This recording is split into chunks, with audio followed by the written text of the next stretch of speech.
Hello दोस्तों, मेरा नाम मनीष कामर, आपका अपना चैनल एक्सेल लर्निंग में स्वागत है। दोस्तों आज का जो हमारा टॉपिक है वह है difference between ohmic conductor and non ohmic conductor. चलिए समझते हैं क्या है डिफरेंस। तो दोस्तों जो ओमिक कंडक्टर होता है वो ओम्स लॉ को ओबे करते हैं, जबकि नॉन ओमिक कंडक्टर जो होते हैं वो ओम्स लॉ को ओबे नहीं करते हैं। यानी जो ओमिक कंडक्टर होते हैं उसमें जो करंट फ्लो किया जाता है वो डायरेक्टली प्रोपोर्शनल होते हैं अप्लाई वोल्टेज के, जबकि नॉन ओमिक कंडक्टर जो होते हैं उसमें जो करंट फ्लो किया जाता है वो डायरेक्टली टू अप्लाई वोल्टेज नहीं होते हैं।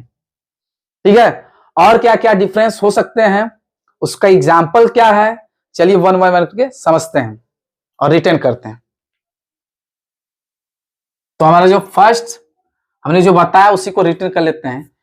तो जो कंडक्टर होता है, कंडक्टर वो ओम्स लॉ को ओबे करते हैं, देख सकते हैं ओबे ओम्स लॉ। क्या मतलब था, करंट जो होता है डायरेक्टली टू अप्लाई वोल्टेज या फिर वोल्टेज डायरेक्टली टू करंट। ठीक है ना। चलिए यहां पर सर्किट भी बना सकते हैं इसका।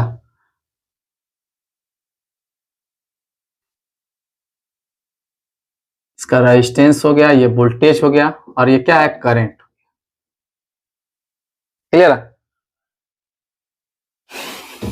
नॉन ओमिक कंडक्टर क्या होते हैं, कंडक्टर जो होता है do not obeys ohm's law. Clear है। यानी करेंट डायरेक्टली टू वोल्टेज या फिर voltage directly to current equal नहीं होते। क्लियर है। यहां पर चलिए एग्जाम्पल क्या हो सकते हैं, चलिए लिखते हैं। तो जितने भी मेटल्स होते हैं, मेटल्स के वायर होते हैं वो क्या होते हैं, ओमिक होते हैं। ठीक है, यानी एल्यूमिनियम वायर, और क्या हो सकता है, copper wire, iron wire, silver wire. ठीक है, नाइक्रोम। ठीक है, ईटीसी देख सकते हैं। और भी जो है अगर आपको पता है तो आप कमेंट बॉक्स में लिख सकते हैं और क्या क्या हो सकता है। हमने कुछ एग्जांपल लिख दिया है, आगे बढ़ते हैं। नॉन ओमिक कंडक्टर में एग्जांपल, चलिए। तो नॉन ओमिक कंडक्टर में जो बल्ब होते हैं, bulb filament, bulb filament non ohmic conductor में आते हैं। वैक्यूम ट्यूब,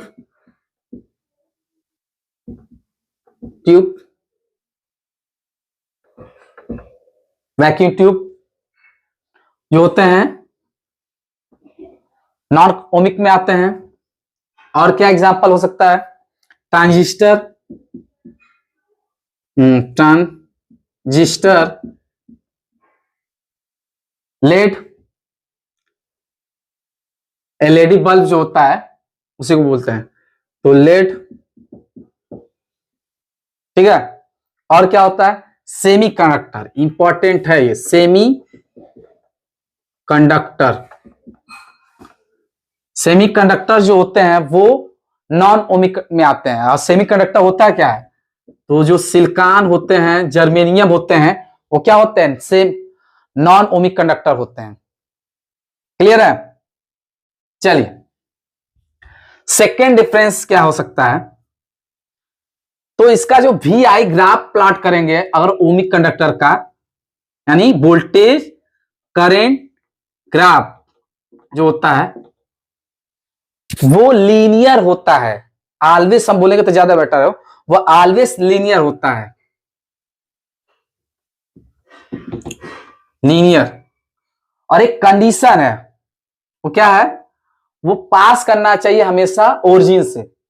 लिख सकते हैं and passing through origin.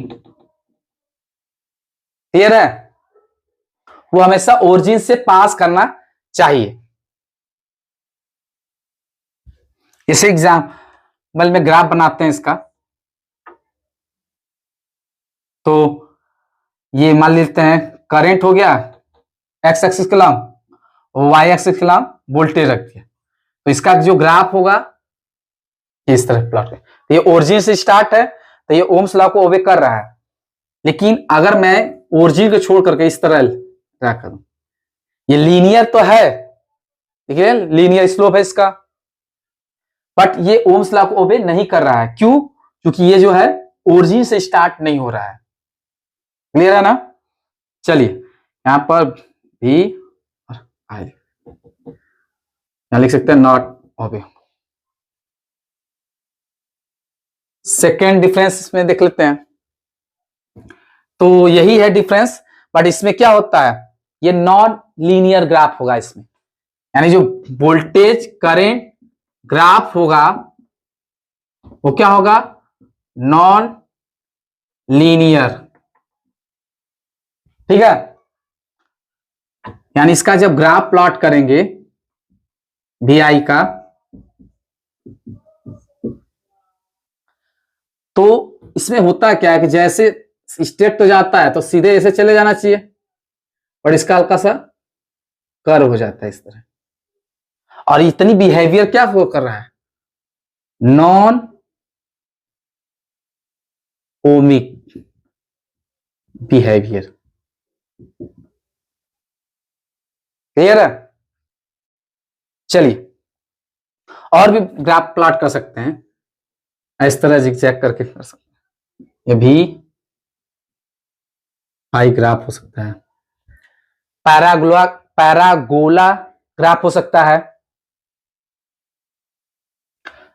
Third difference क्या होता है, ओमिक कंडक्टर का जो रेजिस्टेंस होते हैं वो कांस्टेंट होते हैं। यहां लिख सकते हैं कांस्टेंट रेजिस्टेंस। क्लियर है? ये स्लोप ही बता रहा है, ये स्लोप क्या है, कांस्टेंट है, यूनिफॉर्म है, और वी आई का ग्राफ क्या रिप्रेजेंट करता है, रेजिस्टेंस। क्लियर है ना? यहां लिख देते हैं R equal to B by I, ये क्या होता है, कांस्टेंट होता है। क्लियर है? चलिए थर्ड एग्जांपल इसमें सकते हैं। इसमें जो रेजिस्टेंस होता है वो कांस्टेंट नहीं होता है। देखिए यहां तक तो कांस्टेंट दिख रहा है, बट यह ऐसे कर्व हो गया, तो यहां कांस्टेंट नहीं है। यहां लिख सकते हैं नॉन कांस्टेंट रेजिस्टेंस। क्लियर है? यानी R equal to V by I equal to not constant. अब क्या रीजन है, रीजन क्या है इसकी वजह से ये कांस्टेंट नहीं आता है, चलिए समझते हैं। तो आप जानते होंगे कि जो हीट होता है वो डायरेक्टली होता है आई स्क्वायर आर टी। ठीक है, ये आगे चल के हम बताएंगे भी आपको।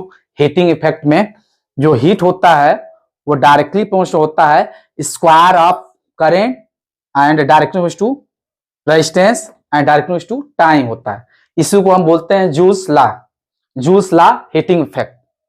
ठीक है, तो इसमें एक इंफॉर्मेशन, इंपॉर्टेंट इंफॉर्मेशन यहां से निकलता है कि जब हम किसी भी कंडक्टर में लार्ज करंट प्रोवाइड कराते हैं, यानी लार्ज करंट उसमें फ्लो करता है, तो यहां लिख देते हैं लार्ज करंट फ्लो करता है, तब क्या होता है, उसका हीट बढ़ने लगेगा, यानी हीट उसका क्या होगा, इंक्रीज कर जाएगा।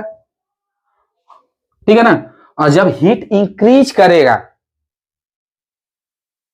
तो रेजिस्टेंस इंक्रीज कर जाएगा। क्यों इंक्रीज कर जाएगा? क्योंकि देखिए जब हीट इंक्रीज कर रहा है, बढ़ रहा है ऊपर की तरफ, तो ये हीट क्या है, रेजिस्टेंस के डायरेक्टली प्रोपोर्शनल है, इसका मतलब क्या हो जाएगा, हो सकते हैं कि हीट बढ़ने पर रेजिस्टेंस इंक्रीज कर जाएगा। क्लियर है कि नहीं?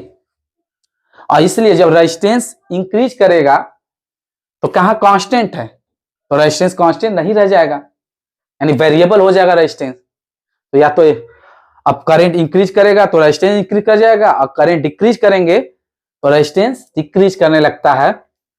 और इसलिए क्या होता है, ऐसे कंडक्टर जो होते हैं वो नॉन ओमिक शो करते हैं। और इसका ग्राफ जो होता है या तो पैरागोला होगा या तो इस तरह हम जिगजैग ड्रा कर सकते हैं, कुछ भी। चलिए नोट कर लीजिए। आज के लिए बस इतना ही। All the best.